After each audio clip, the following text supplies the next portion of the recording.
Welcome to Service Titans, the podcast where we dive deep into the inspiring journeys of Black men within the AmeriCorps community. From serving in classrooms to rebuilding neighborhoods, these are the stories of passion, purpose, and resilience.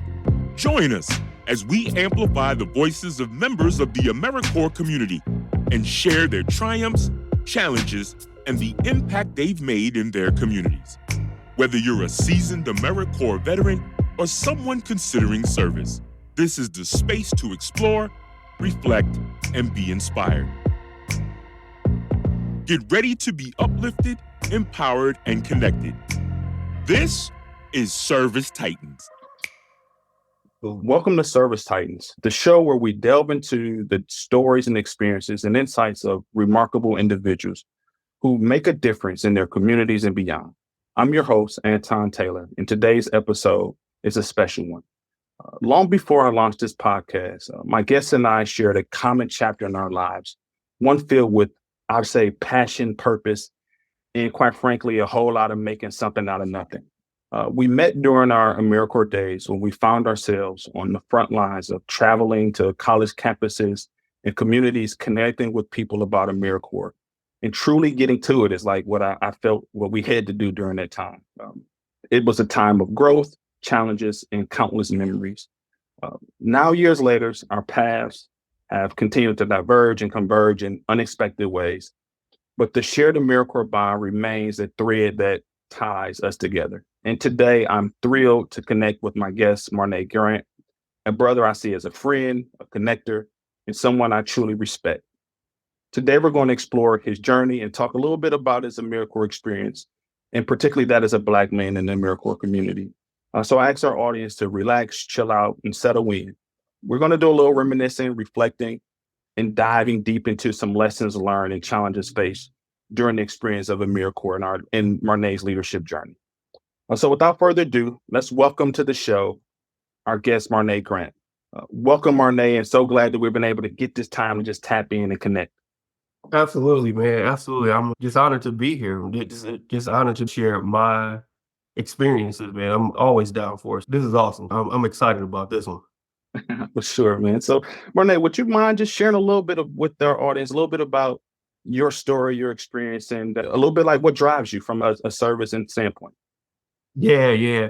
So in 2010, I was working for a Fortune 500 company in HR doing recruitment, and quickly during my tenure there, found that I wasn't passionate about what I was doing. But later on in life, found out I just was not at the right place doing what I'm supposed to be doing and what I'm good at. And so I did a transition over into education and really found my lane, if you will. From there, I started teaching special education at the high school level. And to this day, it's probably one of the most humbling, life-changing, and greatest experiences that I ever had. I think that we probably would not have ever crossed paths if I had not decided to transition into that space.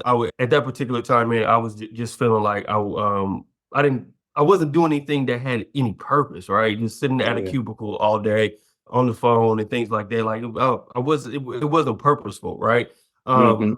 Simultaneously, I was also doing a lot of mentoring in the community and ended up finding myself doing that more than I was actually doing my actual 9 to 5. And so it just came to the crossroads of like, man, I need to figure out something and make a change. And so found myself in one of the local high schools when I was living in the Columbus High School, and just absolutely loved it. I tell folks all the time, folks that ask me like, why did you decide to teach the way education is and all of the negative things folks say and the stigmas that are about that? But I tell folks all the time, it was easy for me to make a decision because it was like I was going back to my old neighborhood, my old high school, and I saw me and my friends and many of the students there, and so it was easy for me to connect with them, develop some bonds and relationships, and help them be successful. And so, yeah, did that. I was in the classroom for about 3 years, and again, on the side and like in the summers, I would also volunteer and work a few youth workforce development programs. And one of the programs that I was working with asked me to come on board full time to lead an initiative. Lo and behold, who would have known? That's when I met our mentor, Steve, and who eventually got me over to City Year, and you and I met, and then really like the rest of it just been history. I'm still passionate about recruitment, still passionate about getting folks in places where they belong, man, and helping them figure out like how to do that, right? And Yeah. also, I just enjoy picking up a phone and giving and making someone an offer for employment, man, like that. Those calls are like one of the things that I just absolutely love doing. It's almost if I'm in a space where I have the opportunity to change someone's life. Like you never know like Yeah. what an employment opportunity means to somebody. So I love in those spaces of being able to support folks that way. Yeah, man. Now, that's honestly a great reason why I kind of rock with you, man, because when we initially met, I can feel like you saw this beyond just the work. As you mentioned, an opportunity can mean so much for people. And as you're Yeah, sort of sharing your then to now, so much there that we have some common bonds with. And I think a lot of it is being in a space where I need to be a part of something purposeful. And I listened to the Cameron and Mace podcast. And one thing Mace said yeah, on there is it's two reasons why things don't work out. Either you're not supposed to do it or you didn't have enough faith in doing it. And oftentimes it mhm, seems like when you were doing the corporate work, you're like, this is not what I'm supposed to be doing. And lo and behold, connectors along the way help to get to this point, particularly Steve Stevenson. Man. Steve was a good guy for sure. absolutely, For sure, absolutely. man. Yeah, hear you talk about the AmeriCorps days. It's something that comes to mind to me, and I sort of think about it at the given time, Marnee. I wasn't a fan of it. Remember the AmeriCorps retreats we went to, and I think Yeah, that was yeah, one of our initial introductions in some ways, and being in this space and sharing ideas and seeing what's what. So I really think back to those times. I feel like those were some cool spaces to be in. A lot of talent and great energy there, for and also sure. some great people. Man, are there some moments in your time under the AmeriCorps umbrella and working and recruiting and part of staff that kind of sticks out to you that you kind of think back to in any small or big ways? Yeah, absolutely, man. I remember um being our executive director in San Antonio at the time had asked me to go to DC to help lobby with like some of the city year partners.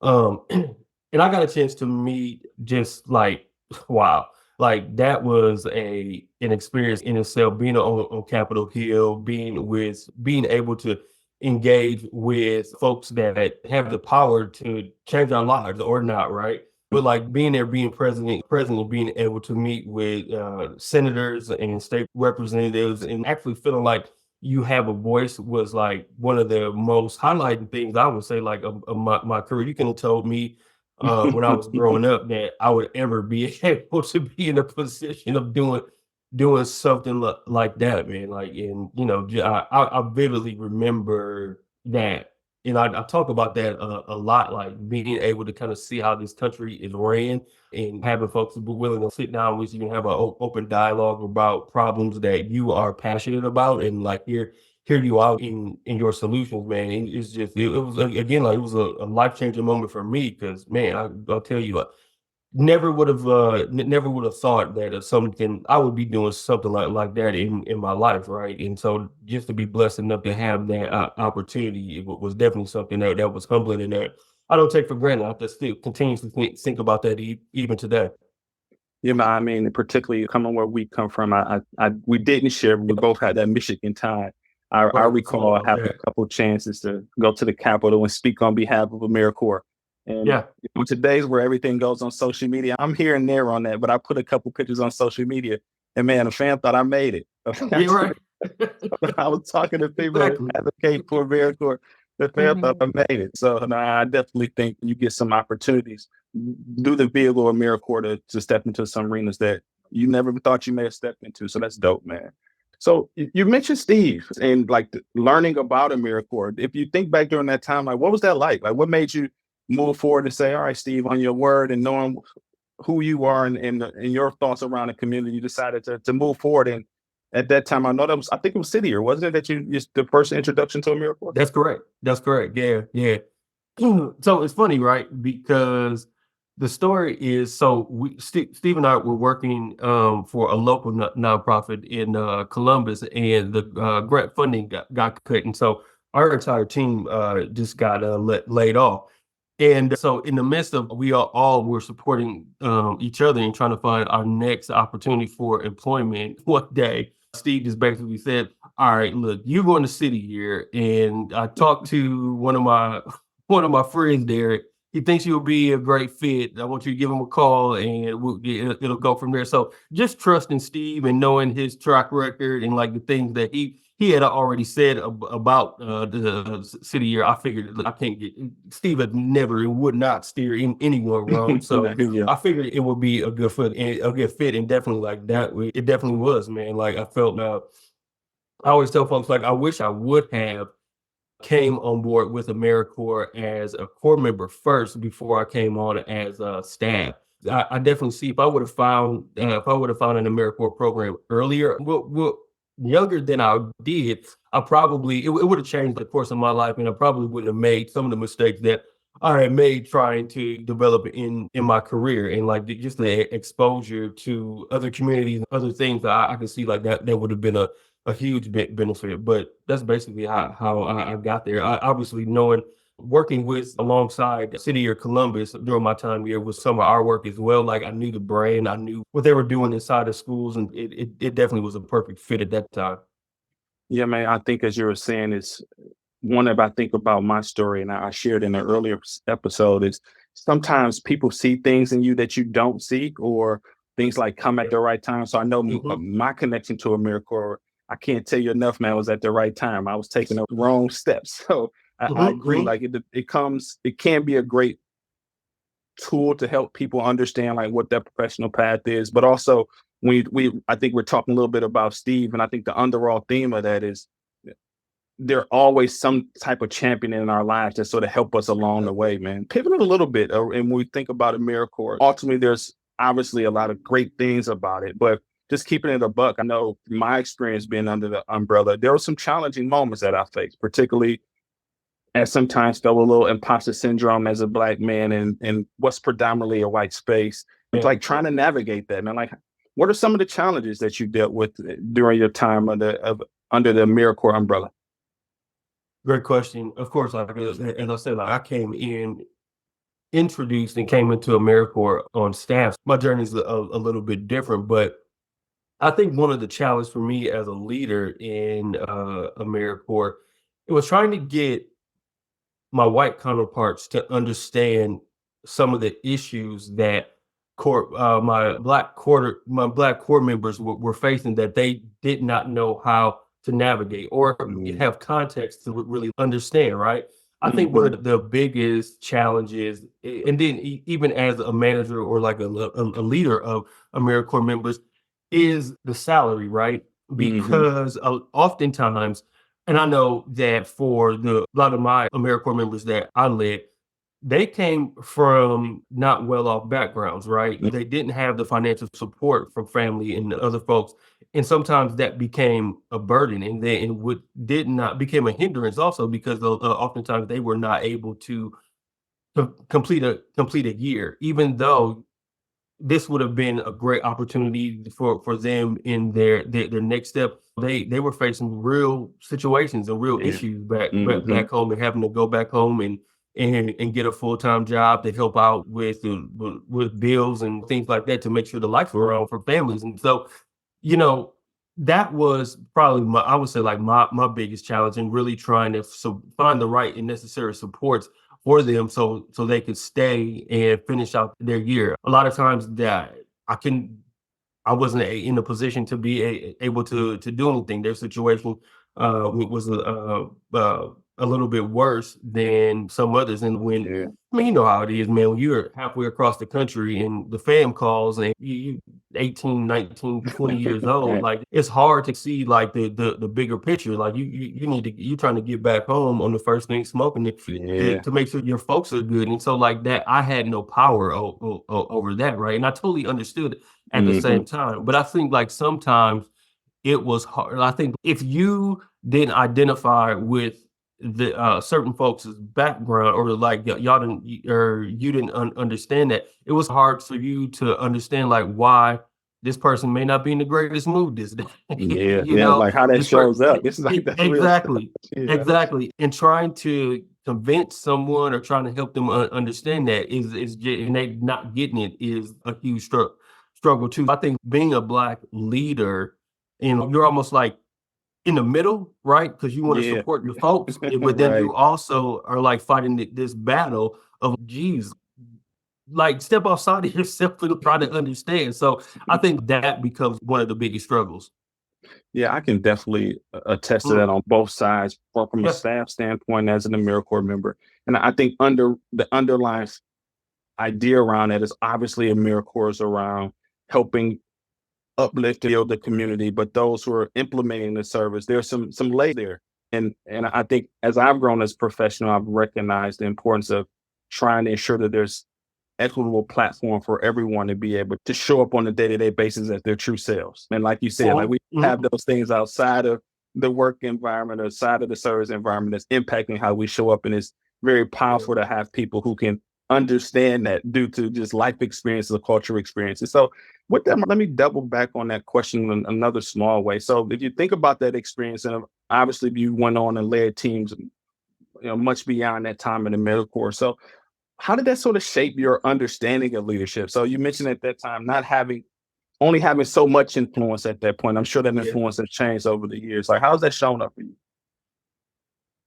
yeah. I think the thing I tell my current teams to, like now, even to the day, like I'm a people first type of coach, right? I Hmm. try not to use the word leader or manager too much, but I consider myself more of a coach, because what I've found at this point in my career, most of the time that most of the issues that kind of happen with teams and groups of people are issues that are mostly like internal, right? And so being able to be open and being a thought partner and knowing how to help individuals navigate through things is the way I quote unquote lead folks, right? I think oftentimes we run into situations where work life balance becomes a challenge. The demands of the work sometimes becomes a challenge. But I think like when most of the time folks are just overwhelmed with that, and having a coach that can help you overcome those hurdles is usually like what gets folks back on track, right? And like you can bring the best out of folks, right? And so Hmm. I I just consider my I just consider myself a coach, and understand like the folks that doing this with are humans too. And once I want to make sure your human needs are met, and then we can figure out everything else. So that's kind of the way I approach things. Oh man, I love that sort of philosophy, just starting with the fundamental elements that we're people. I mean, that's like the Absolutely. stuff that shows up in our day to day, and that's okay. I, but also, I want to unpack this a little bit, man, and I find it really interesting. Oftentimes, there's this badge of honor with this idea of being a manager or a director, but I'm hearing Yeah. you take a little bit of a somewhat different approach, particularly because I think language is power, words are powerful. So you say you this use the word coach, and can you speak a little bit to that? Like, how did you get to that point, and what does that bring to how you show up when you're coaching your teams? Yeah. I think one of the ways that I got to that is kind of really unpacking myself and knowing like how I'm influenced, how I'm motivated, and what I need as well from the folks, from my mentors, from the folks who I report to. I noticed that I'm more productive when I have a coach, right? And so like someone that we kind of talked about it before, like when folks have seen things in me that I obviously didn't see in myself. There was a strategic and pragmatic way of an approach that they got to me and influenced me to do that. And so that's the way I always said, once I'm in a leadership position, that's the way I want to, number one, treat people, but it will also impact people too. Because my goal of being a leader, if you want to call it that, is to make sure that I'm positively impacting folks, so they walk away better than they showed up. Like they're definitely getting I love something, important things into them. They're getting something out of it, so they can move to the next step whatever that next step may be for them. Yeah, I just think like the coaching for philosophy, you just know how to get the best out of folks, but you want to see the best in folks all at the same time. And so like I consider myself more of a coach than I do the manager title or whatever. I want to see folks do well, right? And I enjoy helping them get to that point too, and being someone that they can develop a relationship with and develop trust with to be able to help support them and you know overcome some of those hurdles in life that we all go through. So yeah, definitely coach first, man.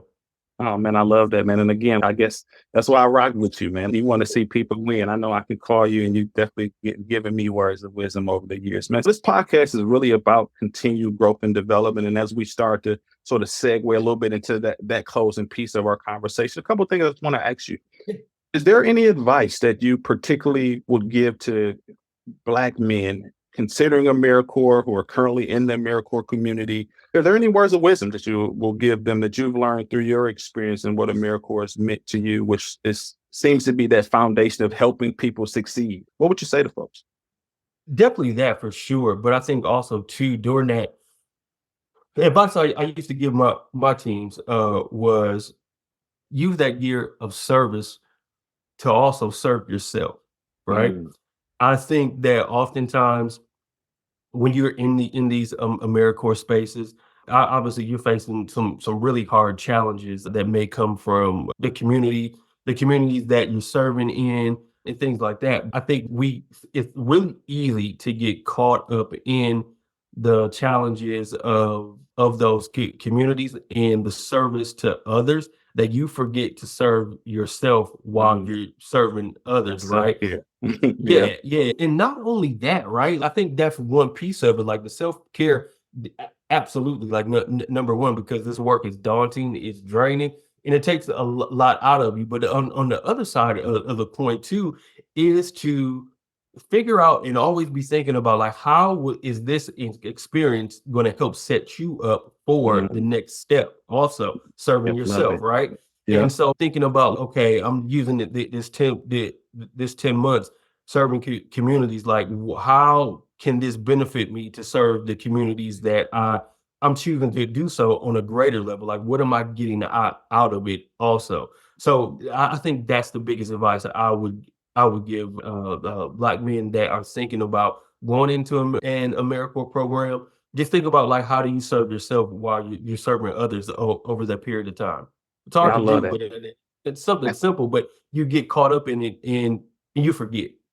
Yeah, I mean, because AmeriCorps is such a vibrant culture, you can Yeah, get caught up there exactly. and Yep. recognize, hey, what's my next play? Yep. So don't forget that, man. So thanks for dropping that game. So yeah, we have a segment on this podcast that I call "I See You," and I'm sure like when you hear somebody like, "I see you, man, you shining." I see. Exactly. So on when you think about service titans in your life, past to present, is there someone that you maybe would like to shine a light on or someone that you have shined a light on in the past? We'd love to hear. Is there a service titan in your life you can briefly uplift here?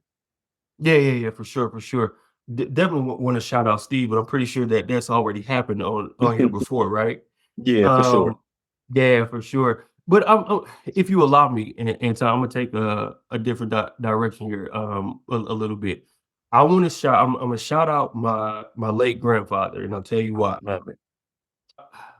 So my grandfather and his five brothers migrated from Mississippi to Michigan for in the 50s for a better life. And worked in the factories, ended up starting his own construction company and things like that. And he shaped me to become the man that I am, right? Mhm. And one of the and this is directly related to the work that I do, right? I always I've never seen my grandfather turn down anyone that needed a job, right? Mm. Vividly remember he may not have had could afford to pay or bring on some additional staff on some of his construction projects, but he never turned anyone down, right? And be able to give them an opportunity, a little bit of life, or to make to at least make it to like the next week to pay a bill or something. He did what he can, right? Yeah. And oftentimes, as I said before, like when I'm reaching out, I get the pleasure of having these making an offer over the phone. I think about him, like, and I'm always wondering, like, with seeing that, did that impact what I do as a career? Because like like it was quite often where folks just would know, like if you go talk to Mr. Grant, he would find some Look work out for you. He's gonna look out yeah, for you. You're he'll gonna look find out for you, right? And I just saw like how, I can vividly remember folks getting on their feet, so to speak, and coming back and thanking him and just seeing like what that meant to someone. It was a lifeline, right? Employment can be a lifeline, right? And so I think about that often, and that shows up in the work that I do now. Oh man, that's Yeah. dope, man. Thanks for sharing that. And it's interesting as we get older, we recognize the things that the people and the things that we saw in our lives and how they show up in our lives now. So man, thanks for sharing that. So No, as we start to bring things to a conclusion here, Marnee, I definitely want to give you the space. Are there any things that you're working on, social media handles or whatever it may be that you want to highlight? I want to give you the floor just to sort of highlight those things. Yeah. Thanks so much for this opportunity again. I'm really big on LinkedIn. So I mean, it's you can find me there. Just Marnee Grant. I get a lot of a lot of advice, a lot of career stuff on off of LinkedIn. I'm not really big onto like the other social media platforms, but LinkedIn is usually where you can find me. Always looking to grow my network there for sure. Awesome, man. Thanks so much for sharing that. And I know I could probably get a little game for you being a little bit more active in that LinkedIn space. So, man, again, thank you so much for taking time to join. I know a lot of things going on in our lives, so I truly appreciate you for taking the time to connect with me and our audience. To those listening, make sure to connect with Marnee on LinkedIn. Definitely a great connector, someone who can give us some ins and outs on how to navigate this career or professional avenues that we're all exploring. And with that, until next time, I want you all to keep the conversation flowing, keep service front and center in your lives, and continue shining bright in your communities. This is Service Titans, and thank you for listening. Thank you for joining us as we explored the inspiring journeys of Black men in AmeriCorps. Keep the conversation going by connecting with us on social media. Until next time, stay committed, stay courageous, and keep striving to make a difference. This is Service Titans, where every story told is a testament to the power of service. Thank you for listening.